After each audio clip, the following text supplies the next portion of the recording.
Hi, Milton. Yeah. So I guess we should probably go ahead and have a little talk. I feel like if I was grading myself, definitely a D. Probably a D minus if I'm being hard on myself. I'm gonna need you to go ahead and come in tomorrow. If I was to go back out there again right now, I'd be able to, settle down faster. And Well, I'm just not sure about that right now. I think one of their players hit my elbow. It's probably one of my funny bone moments. I don't know, to be honest. So you should ask yourself, is this good for the company? I just got to settle down early and just make all those throws. Oh, and I almost forgot. I'm also gonna need you to go ahead and come in on Sunday, too. That would be great. For sure. Thanks.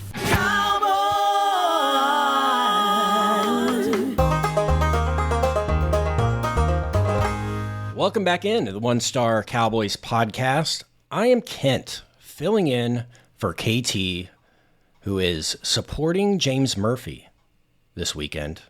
Thoughts and prayers go out to him. I'm with John Machota of The Athletic, Saad Youssef of The Athletic, of course.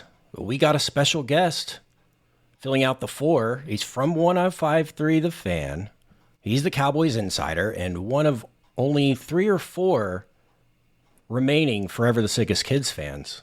Hey, It's let's Bobby get it. Belt. Welcome back, Bobby. Yeah, I was already thinking, Ken. I was trying to go through. I was open Spotify. I was like, what lyric from a What puns can you make? Yeah. I gotta find a place to drop in a Forever the Sickest Kids line at some point today. But it's good to be here. I'm sad that I guess KT is still banished from sharing the airwaves with me, and so he couldn't be here. But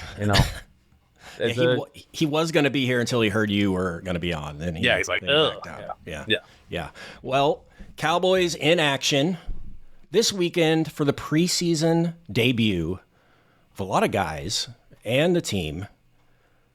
They're out at SoFi Stadium, and they lose, unfortunately, 31-21.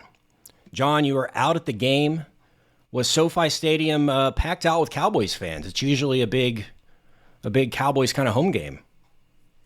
Yeah, I would say there was a decent amount, but when Joe Milton threw a touchdown pass in the fourth quarter, how loud they got kind of surprised me. One, because the game was probably already done, and two, because it's a preseason game, I was a little surprised by it. But no, they represented well. They announced attendance was 70,000.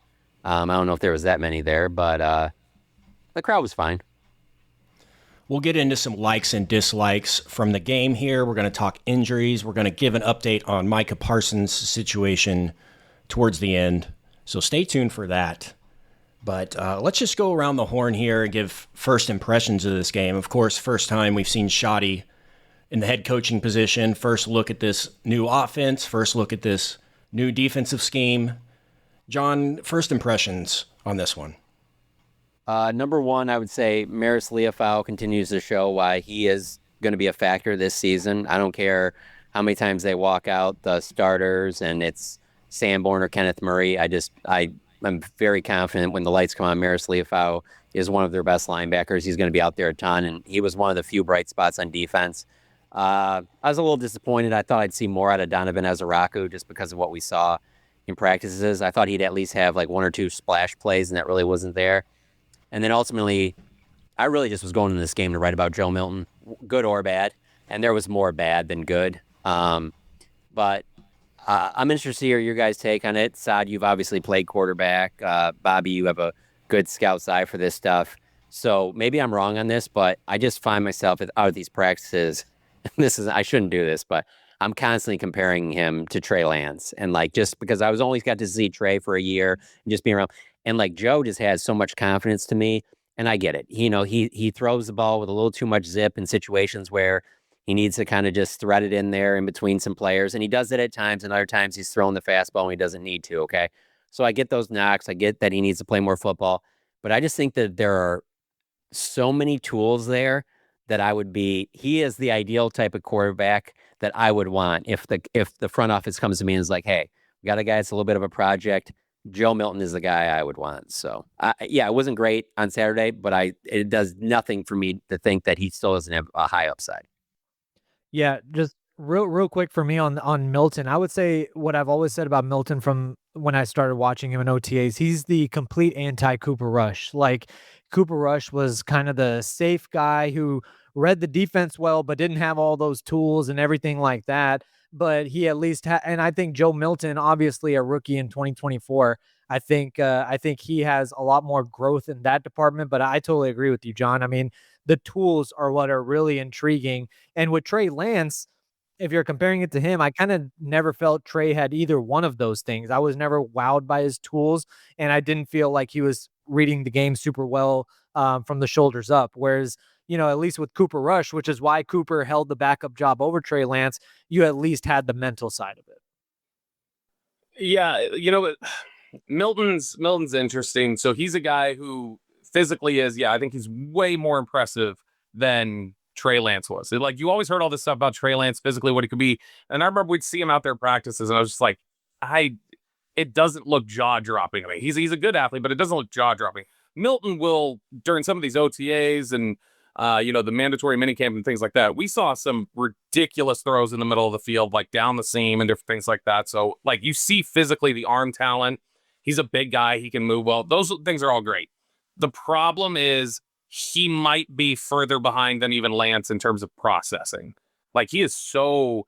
You watch him in these practices out here in Oxnard, when he walks up to the line of scrimmage, it's every second of that play clock they have up there, just trying to figure out, where do you go? Where do you stand? And just try to orchestrate and move everybody around. And I made this comparison with people. When you watch him take a snap, you can't hear it. It's obviously just him scanning the field. But it's almost like when you watch him play, you can hear his internal dialogue going, shit. Where do I go with the ball? What am I doing? Like, it's just, you see him almost, there's like kind of a little panic there.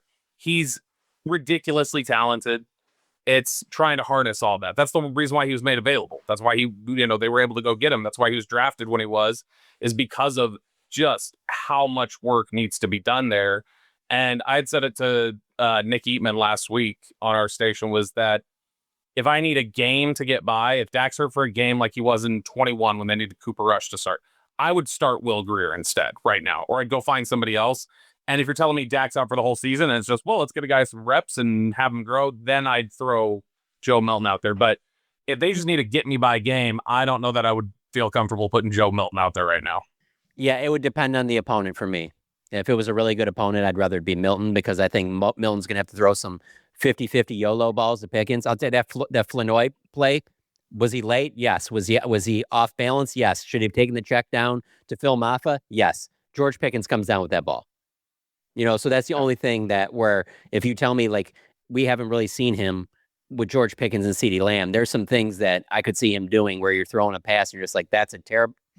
Okay, he caught it, where he's not getting that from Jalen Brooks or Ryan Flanoy all the time. That's a good point. Like, if you need all right, we need somebody who's going to be a potential difference maker in a game. So, like, we got to roll the dice.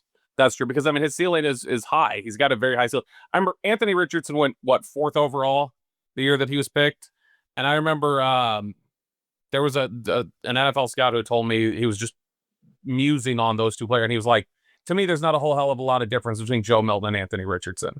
And he's like, now that was kind of a slight against Richardson. That was kind of a compliment towards Milton, and then they kind of meet in the middle. But to me, he was just saying that, they're similar type of prospects. So the talent is there to be one of the more, sought after quarterbacks out there. So I get that aspect of it. It's just, I think the first 3 plays you watched yesterday are a good example of the Joe Milton problems, because that offensive line protected really well on those 3 dropbacks, and you still see him almost, it's just like he's not comfortable holding the ball that long. And so he's just kind of looks like his feet are getting happy. It's like, dude, there's nothing to rush. Just stand back there, be comfortable, and find your throw. Yeah, there's definitely been times in practice where, like you mentioned, that where the clock, you're just like, this is never, how are they even going to play a game? Like, it's just going to be delay a game. So I was interested to see him where it was, they can't keep calling timeouts. It's going to have to speed up. You're going to have to go up to the line and just snap it on some of these plays, even though you don't feel 100% on what play is being called. And so, I don't know. I think that actions speak very loudly to me, louder than any words. And the fact that the plan going in was for him to play that entire game, and probably is the case for these next 2, show you just how they feel about it too, that they need to get him as many live reps as possible, because that's just not going to happen during the season. Yeah, I wanted to ask about that, Bobby, about Joe Milton. To me, he looks like a Madden quarterback. And what I mean by that is he looks like me playing Madden. I pick a play that I like, and I see, the X or whatever on the play that I'm like, okay, I'm going to hit this guy on a slant. And you get to the huddle thinking, I'm going to hit this guy on a slant. And as soon as that isn't available, he enters panic mode, scramble mode. Is that it? Is he not making all the reads that he should be? I think, that's a good analogy for it, honestly, all the way down to when you've got Madden. I also remember all right, let's make this quarterback 6'7", and he's going to be 280 pounds, but he's going to be 95 speed, and he's going to have 99 arm strength. Milton is, in a lot of ways, when you look at him physically, he's like, if you could just say, these are all the traits physically I want in a quarterback, he'd hit a lot of them. And so when you watch him, I don't know if it's just if he's got to go to his second read, it's a problem. I think it just all happens really fast around him, and he's not there yet. I don't think he works through everything as fast as the game happens. So it could even be that his first read may be getting open, and it's just he doesn't totally feel comfortable with how fast everything around him is happening. I think it's just we saw a little bit of that with Lance last year in preseason, where the first few games it was happening faster than it did by the last preseason game, and then the last game that it played. So yeah, I think it's just more. I think it's a speed of the game thing, and just being able to comfortably stand back there and know what you have time to do. Just because you mentioned the Madden thing, though, Ken, I want to throw this in here. The other part of Joe Milton, for that perspective, which has nothing to do about winning football games, but he even is off the charts on everything after that for a video game type thing.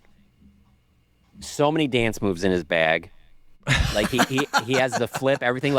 I'm telling you right now, nothing for me last night would have overshadowed that ref smoking CeeDee Lamb. But if he would have orchestrated a comeback and they win that game, I promise you there would have been at least one celebration there that would be all over social media today. Because I'm telling you, he's a gifted dancer. I mean, obviously, you see how effortlessly he does these backflips and stuff like that. There's all of that stuff that makes you think of the video game side of it too. And so the only thing I was going to add to this is that when I look at him, from what I've seen out here, I definitely wouldn't say that I would draft him in the first round. But to me, it is borderline laughable that he would be not at least a fourth round pick. The fact that he fell as far as he did, I don't get that at all. I can't understand it. So. Yeah, and Bobby, to your point about the Anthony Richardson thing, that's actually a good point about it's not just Reed's second, third, fourth, and look at the play that Richardson got hurt on in the preseason. I mean, that's a very basic throw it into the teeth of the blitz right behind type of thing for 90% of NFL quarterbacks. I know it's a free rusher coming, but the throwing it right into the blitz is right there. That's not something that Richardson sees, and that's what happens is you get nailed and you get hit like that. And that should be his first read. That should be exactly what you're looking at. So you're right. It's not just working through the progression. Sometimes it is the very first progression. I think this may be an awful analogy to draw, but these are always going to be imperfect. If you ever you need to cross 4 lanes of traffic, you're out walking and it's all right, I got to cross this road or something. And then as you get into the road and you're kind of in this light jog, then it's oh, that car's coming faster than I thought. Oh, that one's all right. Now pick up the pace. And you start running and then maybe go, oh wait, I can slow down a little bit. And you go, that feels like Milton. Milton feels like he's crossed the street and he has no idea how quick the cars are coming until he's out there. And then he's like, oh crap, I got to run. And not literally run, but just he's got to work through things just faster and faster. It's just, I think that's the common thing you hear from young players when they come up here. What's different about the game? They will tell you it's fast. They're so fast. Everybody's so fast up here. And so I think for Joe Milton, it's just as a guy who already came out of a Heupel offense that was considered very hey, this is what you do. There's not a lot that you have to, work through or do something that a lot of people call gimmicky. A lot of NFL teams, Schottenheimer, I think, referenced it after they got Milton, where he said that, there's been some questions about the Tennessee offense or the offense that they come out of. And that's been an issue for some people around the league. Are guys totally prepared to come into the NFL when they come out of the Tennessee offense? Well, it's also when you say it makes me just think of the future of the position in general, because I just think of, we're in this time now where it's it's crazy to think that Arch Manning would stay 2 years as a starter at Texas. Like, you're just like, oh no, he'll come out after that. Or even like a Cade Klubnik at Clemson. Like, how many of these elite passers are staying at this one school and they're getting better each year and then they're ready for the NFL? Now with the transfer portal and NIL, these guys, as soon as all it takes is just one be like, oh, I'm not going to play there. All right, I'm transferring somewhere else. I'm out. Like, and so I'm not saying that with that method, you can't still find a Joe Burrow. Obviously, Burrow didn't start at LSU. I'm just thinking that it's going to be even harder to find guys. And there's always going to be, I mean, there's 32 teams. They have to start a quarterback. There's going to be 32 quarterbacks out there starting every Sunday, but it's just going to, the process of finding them, I think, is going to be even more of a crapshoot at a position that it already is a crapshoot. You know, I mean, even drafting Dak Prescott in the 4th round, you know, Will McClay's told me before, there's a lot of luck that's involved with that too. You know, I mean, it's a tough position to project. And because of that, I think you are cashing a little bit of a lottery ticket, especially mid-late rounds. And I'm willing to cash a ticket on Joe Milton. Let's get to some likes and dislikes here, guys. Let's start with the likes, though. Let's start with positivity. That's always good. Want to try and stay positive as much as possible around these parts. On the topic of Milton, I liked his arm, man. I love his ability to throw the deep ball. When he threw that interception, granted it was pretty much into double coverage and receiver didn't have much of a chance on it, but he was on the opposite 40-yard line, and that thing was in the air the entire time. I mean, the dude can freaking throw a football. That's why, you know what the most surprising play was yesterday? The most surprising play yesterday, as CD was getting smoked, that ball was underthrown. It's the first ball I've seen him underthrow. Like, I thought for sure that thing, and I believe CD thought the same thing. That's why he was already celebrating. That one surprised me because I haven't seen Joe Milton underthrow anything. John, you have any likes? Oh, Leofau for sure. Maris Leofau, I definitely liked a lot about what he did. And then I will say, throughout camp and even last night in his limited playing time, there's a lot I've liked about Trayshawn Holden. I just don't know how you keep a 6th receiver. I don't know how much he would help you in special teams. And, you know, I'm doing a 53-man roster projection tomorrow for The Athletic. And it's tough for me. Like, I'm trying to find a way that I'm keeping Phil Maffa because he's done stuff that I've liked. But at the same time, it's just like, I don't know how I can even keep a 6th receiver because there's just so many other spots at defensive back, on the defensive line, on the offensive line, where I'm thinking that they're going to have to go a little heavier than I originally thought. And so, if you told me they're keeping 6 receivers, my 6th receiver would be Trayshawn Holden. Does any part of you mention that 6th receiver? Because I agree, Holden's been really good. And you don't know if he can play special teams. They're clearly trying to see, though, because I know one of those days after he had like 2 days in a row of like big time catches, he was out there doing punt block coverage. Like, they had him like rushing the punter, trying to block punts. And so they're trying to get him some work in that sense. But part of me does wonder, Jalen Tolbert's been a pretty neutral camp. Like it's either just there's not been a lot of pop. So to me, I do wonder do you get a depth for depth trade? Like when the Cowboys traded Charvarius Ward away for Parker Anger in 2018. Like, do they look at it and go, man, we like Holden, he's cheap. There's this, maybe Jalen Tolbert could use a fresh start. Let's go find a trade for a corner. Like, solidify some of the depth there. Give us some, just like they did, in the past with Andrew Booth or like when they brought in Igbenogany. Like, I wonder if they just look at Tolbert the same way and say, Tolbert is going to be another guy that we're going to try and just give the fresh start trade to right at the end of camp. Yeah, that's exactly where I was going to with Tolbert. Was the Kelvin Joseph thing is kind of what came to mind when, they flipped him late. And I wonder if that's something you do, especially if the upside, because John mentioned it on our last podcast about Holden, and we know that's just the way Cowboys receivers go, as I call it, the Lance Lenoir effect. But there it does seem to be something different about Holden, and that did stand out to me in the preseason game as well. Just not even just his production, but the way that he kind of carries himself. And then there's the coaching tie that John mentioned last week on the podcast as well with Junior Adams. So if Holden can get on special teams and play, it would be really interesting to see if they can get something on the back end with Tolbert. Again, I don't know that he'll make the team, but I have no problem saying that out of my last 12 training camps, all the Lenoirs, the John Vea Johnsons, all of them, there's no question to me that Trayshawn Holden is the best of all of those camp, Dennis Houston's, all those. Trajan Holden is the best one of all those. And that's the important thing I think to remember here is who we're talking about, like pedigree wise. John Vay Johnson was Toledo. Lance Lenore was Western Illinois. I think Dennis Houston was Western Illinois too. Like they come from those programs. Trajan Holden, we're talking about a big time recruit who went to Alabama and ended up at Oregon. So like, I mean, when they look at guys in big time program pedigree and that being something that they like seeing and gives a little bit of an advantage, I think that's another thing that helps Holden right there. Athletically, his testing was not great when he was coming out. He had a couple off the field incidents while he was at Oregon. And on the field, like when he got thrown out of the Ohio State game. But he is, to me, like even with those traits, he's shown a savviness and an ability to really track the ball well in some tight contested areas and go up and get the football that I think it'd be really hard to leave him off right now. Saad, have any likes from this one?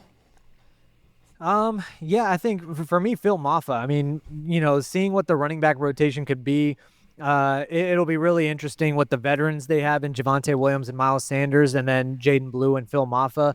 I kind of mentioned this is like, I like the smash and dash dynamic. I feel like a committee is fine, but there's something about when you have that two different skill set. We saw it in Dallas, obviously, with Julius Jones, Marion Barber, and you go back. For me, the first one that I really captivated to was Reggie Bush and Lendale White at USC. And the point is, like, Phil Maffa is a physical runner, and if you're pairing him with whether it's Jaden Blue or Javonte Williams or whoever else that you can, I think he brings a different style and element, and especially with, as John's kind of mentioned with Hunter Lipke, and they're playing him everywhere else. I wonder if in the backfield, Phil Maffa can just kind of be a part of the equation from the outset. And my problem with the running back situation is that, like, nobody has ran away with anything. There's been nobody out of that group where you're like, well, that guy's there. So there's still so many question marks about everybody. There'll be practices where I'm like, oh, well, Javonte Williams is obviously their one. And then there's other practices, well, before he got hurt, I thought Miles Sanders looked the best. And then before Jaden Blue got hurt, I was like, oh, Jaden Blue will be the guy that ends up leading this team in rushing yards this year. And then you see Phil Maffa shows a little bit like Phil Maffa at OTA's minicamp and even the first week of training camp, like nothing. But when the pads have come on, you're like, oh, okay, and this guy looks like the guy I remember at Clemson. So it's not like I'm necessarily like, well, you have to keep Phil Maffa on the team. I'm like, well, nobody else is running away with this thing either. I mean, there's a little bit of that at defensive tackle too with the Perion Winfrey, where you're like, well, yeah, if you had a set, like you got Solomon Thomas, Mozzie Smith plays like a day 1 or day 2 pick. You got Jay Toya and I don't know, another guy. Like I wouldn't be whatever, but because there's so much of I don't know, they probably need more bodies. That's where you're like, maybe Perion Winfrey makes his team. So that's kind of how I feel about running back the same way. I'm going to interject and shoehorn a dislike into here since it's relevant. Has there been a player that you can think of in recent memory that has been more hyped and been more of a nothing burger than Deuce Vaughn? You say hyped, but when I think of Deuce Vaughn, the thing that stands out about him to me is I would say, in my time covering the team, if someone asked me who is more beloved by the fans that has done so little on the field, I don't know if I have anybody that's top Deuce Vaughn. I mean, still now don't get me wrong, he does stand out because of his size, but every day I'm by where like those guys run out. And I mean, obviously Dak, CD, Pickens, they get the loudest. Deuce Vaughn's right in the next group that comes after that. Like there are a lot of fans that really like him a lot. So I don't know if it's hype as much as just like they like his story, they like what he did in college and stuff like that. But like I don't think from the team like that they look at it as like, oh, we got to get this guy out there. There's just so much positive hype about his play. I'm talking about the fans, and you can ask Bobby how many sports radio segments have been burned over the past 2 years talking about Deuce Vaughn and what he could be in this offense, and we just got to unlock Deuce. And I also think, John, it is his size, but he's got a really fun name to say if you're a fan. Deuce! Everybody, So I think that's part of it too. But gosh, I mean, like, how long Brad Sham has been waiting to say Deuce is wild when he scores or something? Like, I mean, that's been, he's got that locked and loaded. Yes, it's in the chamber. I think the Deuce Vaughn one is interesting because when you look at his college career, and again, that was somebody who played big time college football, he was a dynamic, really like electric player at the college level. And he was somebody who the thing about him was like, the question was, if he were 3 inches taller, he goes like around earlier for every inch that he's taller. Like a sort of thing where he's somebody who I think people looked at and said, it's literally the question of, we don't know if his frame can handle what the NFL is. And so to me, I think there were a lot of people. One of the reasons why that has held on as long as it has is because people were like, he's clearly got skill. Is he just not physically built to play in the league? We just don't know because we've never seen anybody like him before. And so I think that's why people still hold on a little bit, is because they're like, well, we know he's talented. We just don't know if he's like able to do this from a size perspective. But it's, yeah, when you think of somebody like him, I'm trying to think of other guys that have been similarly. I know we've got some others. I remember, we've always got a receiver, it feels like, who's this way. Like every 2 years, there's some undrafted free agent receiver that people are like, well, that guy's got to be the third starting receiver or something like that. So you'll get a few of those that pop every now and then. But yeah, I mean, Deuce would be way up there. Matt Johnson, people loved for a while.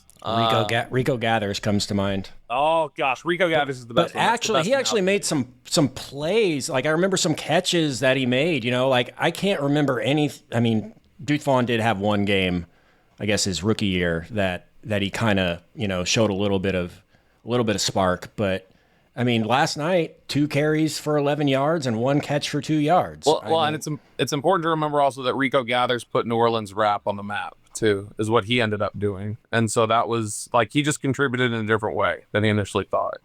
Yeah, and with Deuce also, like I feel like they're systematically, like, you have to do things that are specific to untapping his skill set. And we've seen it with specifically those frame of players. Like Danny Woodhead was a nobody with the New York Jets, but then the Patriots were able to get that out of him. I think it was a week ago, I think Diana and the podcast were asking Sean Payton which player he missed, or like he would bring back most from his Saints days.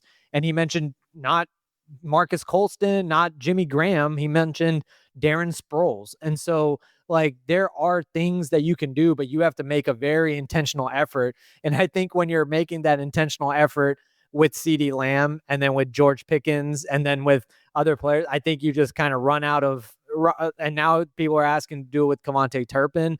And I think you just kind of run out of steam in doing that. And Turpin's got that locked up. That's going to be Turpin's spot. Turpin's going to have a bigger role in the offense this year than he did under McCarthy. And so he fills a lot of that already.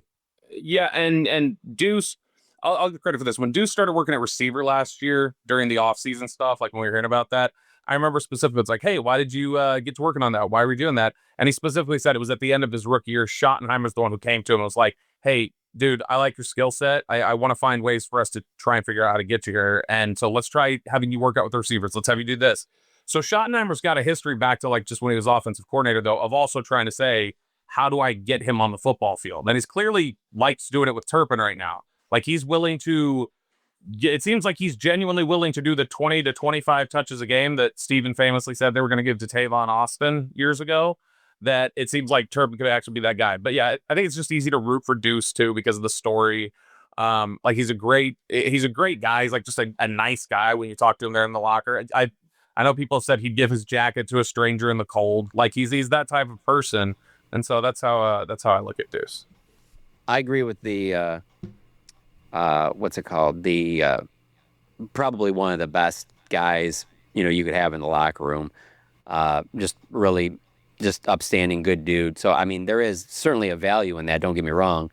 But when you did say the thing about Schottenheimer going up to him, I'm just picturing him now being like, so in the off season, why don't you work a little bit at defensive tackle? Can you do anything there to help us? Because we got pretty much nothing.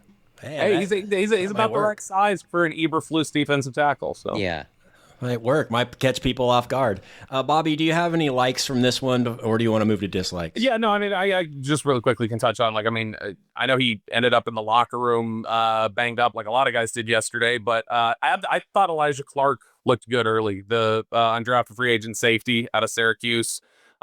He's somebody that I know when they signed their undrafted free agent class, he was one of the guys who they felt like that was one of the better players they got in that crop.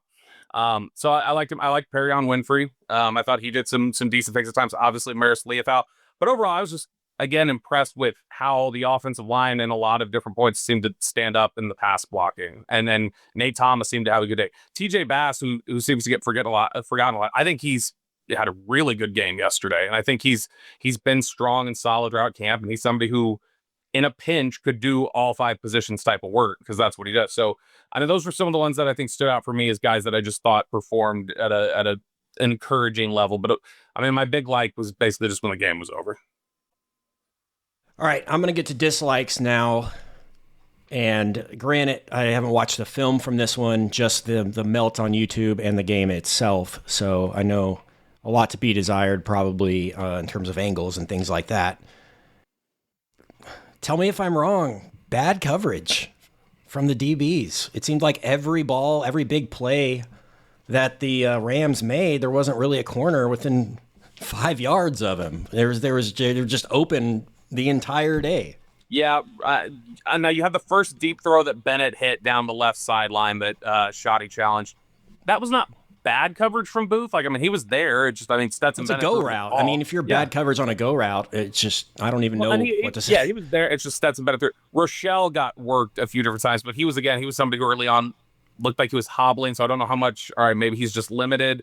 But yeah, Keeman Hall had some problems. The secondary right now is, to me, one of the, if not the top concerns on the team right now. Probably just corner specifically, just because right now, even though Deron Bland will be somewhere in the mix, you don't know where any of your starting corners. You know Bland will be one, but you don't know if Bland will be a nickel, depending on what they have. If Bland's going to be outside, like, you don't know where everybody's playing right now is the problem. So even if you think you're able to cobble together which 3 it's going to be, you just don't have confidence about where they're going to play necessarily, because of how do you feel about guys fitting in here doing that. So yeah, the corner coverage right now that's a problem, and it showed up as a problem yesterday. I just don't know how much I trust those bodies right now. I don't trust him at all. I would put Kyer Elam as another starter. I mean, just where they're at right now, there's no chance that he doesn't start. Like, that's locked up. So I got Kyer Elam and Deron Bland, and then you have somebody else. But here's the issue. Like, you're one injury away from that thing being catastrophic. Like, then, I mean, you're forced to, you're going to have Deron Bland out there with Andrew Booth and, like, Kalen Carson on a Thursday night in Philadelphia. Like, that's where you're at. So that's why I don't understand how, well, I do understand. I think Stephon Gilmore's price tag right now is still a little higher than the Cowboys want to pay. But ultimately, I think that it still has to be a decent chance that he ends up being called, because to me, my biggest surprise of training camp, if you go back a month or two ago and told me this today, this is what would surprise me the most, is that we're heading into the final week out here in California, and Savon Ravel has still not been on the field playing. Like, there was talk after he was drafted that he would be cleared and ready to go for the start of camp. And he's not close to, like, hitting the field and actually practicing. And so when he was drafted in the 3rd round, you thought, okay, well, maybe he's out there late in camp and he's hitting his stride and he'll be ready for week 1. I think right now where we're at, he seems like he'd be ready to be on PUP to open the season and missing the first 4 games. That's kind of where I'm at there. So when you do that, you're even thinner at corner where you were already in the offseason and the draft when you already knew it was a major need. So I don't think there's any question it's their number one. As bad as it is at defensive tackle, don't get me wrong, corner to me is easily their number one biggest area of concern. Which, real quick, I think obviously their projections could have been wrong initially, and that could still be playing into it. And there's always a little bit of, bending of the truth when talking about injuries, I feel like, with most teams. But I mean, Ravel is one who, what was it, like 2 weeks ago, they started, the discussion started about how he had like a little bit of a setback. And so, like, I mean, he had done something that occurred during that process. Now, is that just during the rehab process, or did something happen where he re-injured it, or there's a different injury? That was bad, because I know his dad told us on the station while we're doing live microphones or whatever, his dad told us, like, yeah, he had something happen the other day. He's off schedule now. And so, but either way, it's one of the reasons why a lot of teams will say, yeah, he's talented, but I don't know that I want to pick him earlier than the 3rd round, because I don't know what's going on with his injury. Yeah, I think if I'm just throwing another player, I think Marquise Bell kind of had a little bit of a tough one yesterday, but that's not that big of a deal. I think he's not really factoring into any starting lineup or anything. So Well, so when you're guarding Xavier Smith, I mean, you try to do that, you know? I don't think it was a great day for They made Jake. Xavier Smith look like Randy Moss out there, by the way. Yeah. You know? God grief. I don't think it was a great day for Jay Toya either. I mean, at a position, a defensive tackle where you really needed something, and let's be honest, it shouldn't be a surprise. I mean, late round defensive tackle, if you're going to hit on that, it's probably going to be them in year 2, 3, or 4. It's probably not going to be. It's hard enough to find immediate impact defensive tackles in the first round in the top 10 picks, much less later in the draft. But I don't think it was a particularly great day for him.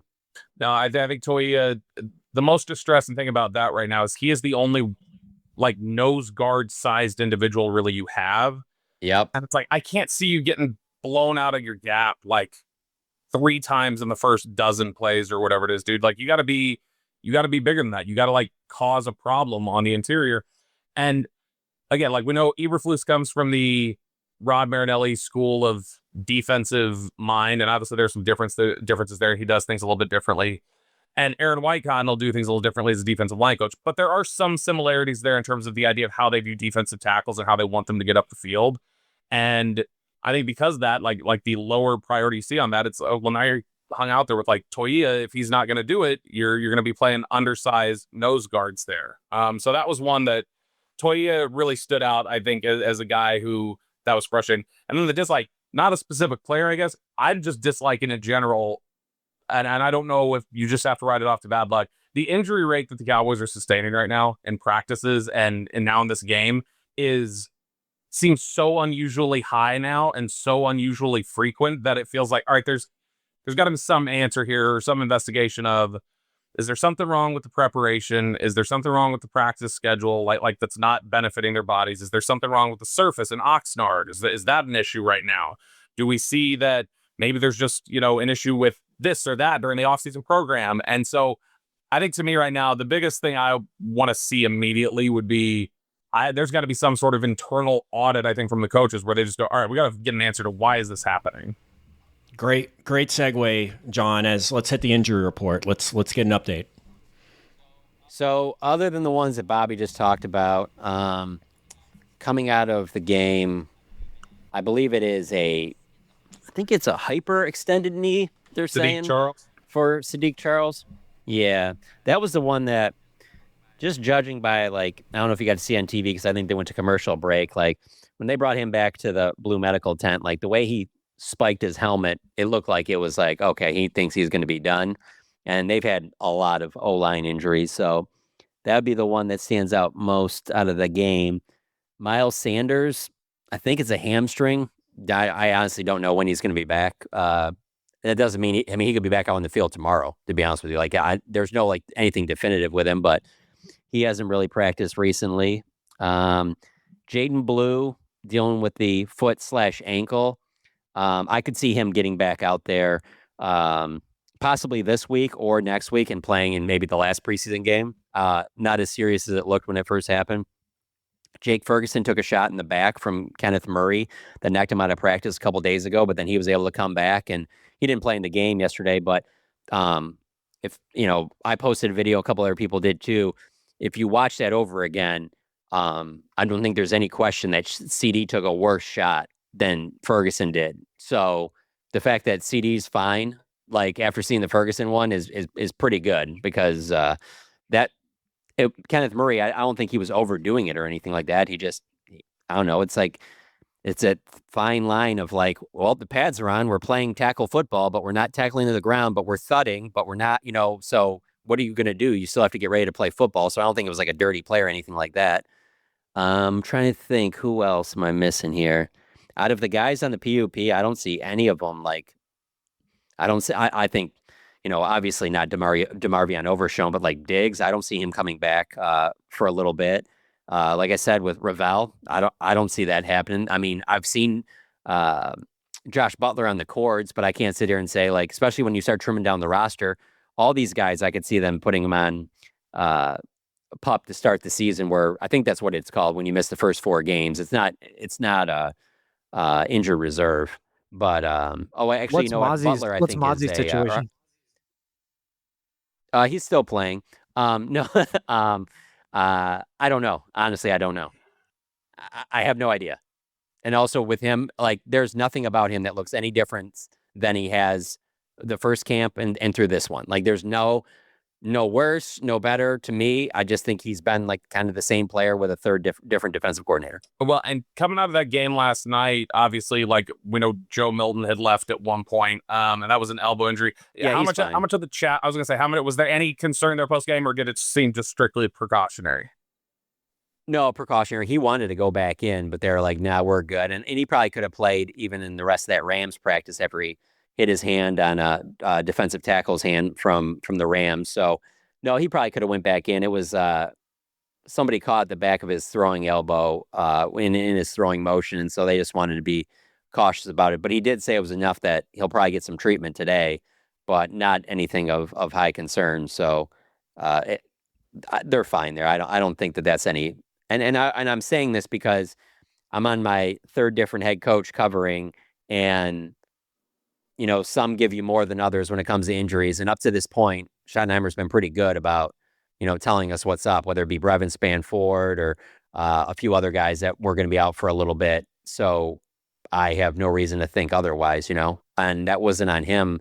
The only one that's been kind of wrong is Guyton, but that's because when your longtime doctor thinks that he's going to be out, Dr. Cooper's been doing this forever, and he thought initially, yeah, this lines up with an ACL injury. And so they did the MRI, and they were like, he was surprised as anyone to call Steven and go, the ACL is still intact, So, but for the most part, they've been pretty good with us on the injury thing. So I don't think that there should be any surprise with Milton. Yeah, and obviously, Jerry and everybody else just hope Micah's back. It's better. Yeah, well, let's ask you, Bobby, that because your show reported this past week that Jerry and Micah met for 4 hours. Is this the week that we get a deal? I don't know. You got any follow up on that, Bobby? I've heard some conflicting reports on it. Sorry, go on. I would say that I disagree. I don't think they. I just think, there's lots of information that goes around. I'd said the next day, I was like, I don't know if they did. I don't know. Just from talking to people, it didn't sound like they did, but who knows? I could be wrong, but I don't think they did meet. I think all sources are not created equal. Let's put it that way. I think that if you look at the hardest thing about this is whenever one of the common questions you keep getting from people is, why is there a hang up? What's the hang up? Is it the years? Is it the money? Is it this? Is it that? Blah, blah, blah. The problem is, I don't know if you can identify a hang up easily or identify how much are they asking for, how much it is when they're not talking. They don't talk to each other. They have not communicated. I don't know what David Mulugeta would really want to drive in on against the Cowboys because they haven't talked to him. I don't know what the Cowboys would go like, man, this is a real fine point that we've got to clean up because they just haven't talked to him. And I think that there's no chance, I don't think, that Micah Parsons is traded this year. I don't think that happens.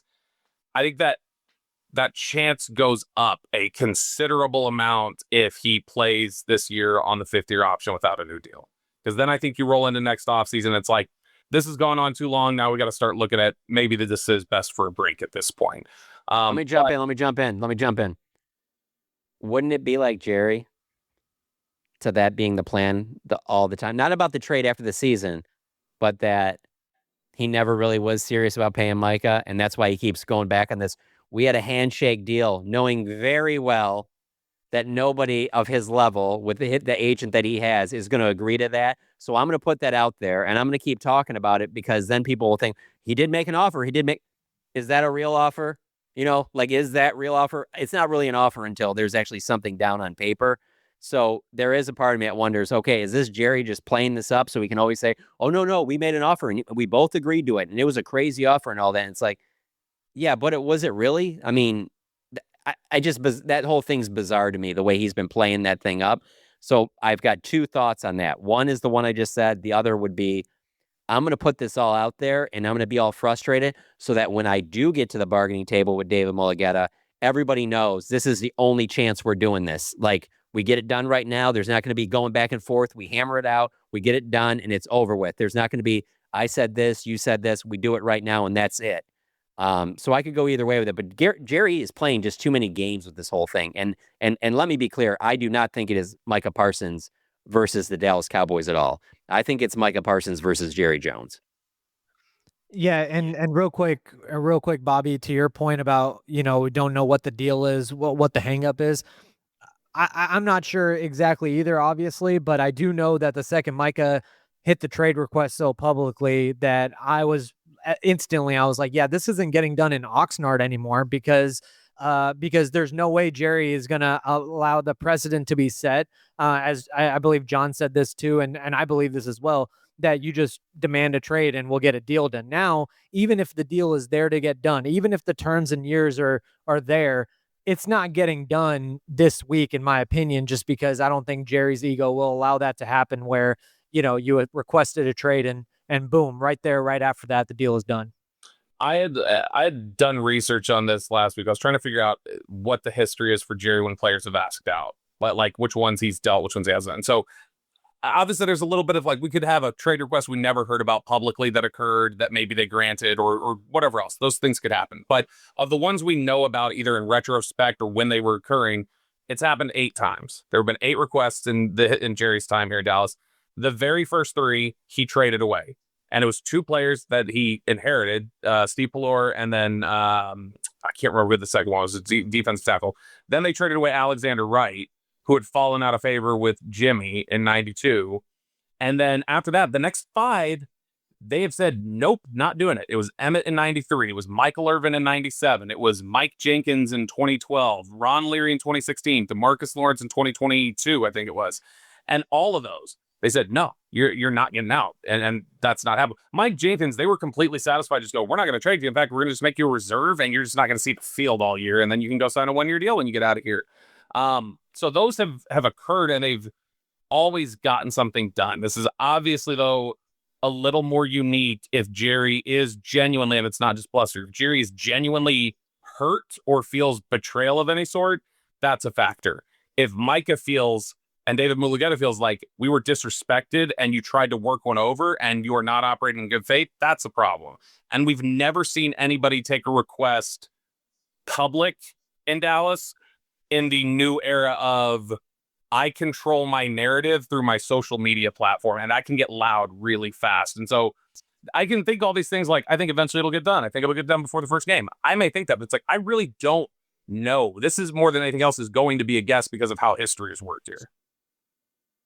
Well, next week when KT's back, I'm working on a special guest that'll hopefully have some more insight on this story. So stay tuned for that next week. Bobby, thanks so much for stopping by, man. Absolutely. I was glad I could hold it down for Kevin Turner since he was protesting, and he'll be back next week. Appreciate that. Well, that's it from us on the One Star Podcast. For John Machota, make sure you're following him as he's out in Oxnard. Saad Youssef, always putting stuff up at The Athletic. I'm Kent again, and we'll see you next time on the One Star Podcast. Goodbye. Is this good for the company? For over a century, Johnny Walker has shared its bold spirit with the game of golf. Now, crafted with Devereaux Golf, Johnny Walker introduces the Johnny Walker Blue Label-inspired Sunday Golf Bag, elevating the game with sleek design, Blue Label hues, and refined gold accents. Celebrate your hole-in-one with a premium Sunday bag crafted by Devereaux Golf. Submit proof of your achievement to johnnywalker.com/blue-in-1. Please drink responsibly.